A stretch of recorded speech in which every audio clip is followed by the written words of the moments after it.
அருண் என்று ஒரு அமைதியான சிறுவன் இருந்தான். அவனுக்கு வரைவது ரொம்ப பிடிக்கும்.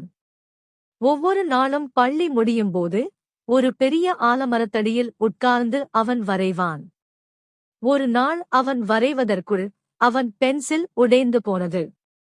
அருண் சோகமாக பார்த்தான். அங்கே இருந்த சில பெரிய பையன்கள் சிரித்து, இப்போ நீ வரைய முடியாது என்று கேலி செய்தனர். அருணுக்கு மனசு உடைந்தது.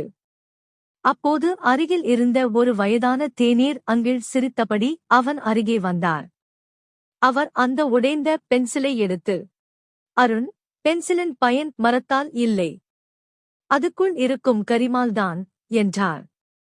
அப்போது அவர் பென்சிலை அவனிடம் கொடுத்து, மக்களால் உன்னுடைய மன உறுதியை உடைக்க முடியும், உள்ளுக்குள் இருக்கும் உன் திறமையை யாராலும் உடைக்க முடியாது எனச் சொன்னார்.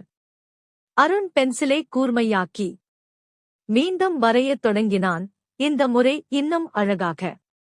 பல ஆண்டுகள் கழித்து அருண் ஒரு புகழ் பெற்ற ஓவியர் ஆனான். ஏனெனில் அவன் ஒரே ஒரு விஷயத்தை மறக்கவில்லை. உன் உண்மையான வலிமை எப்போதும் உன்னுள்தான்.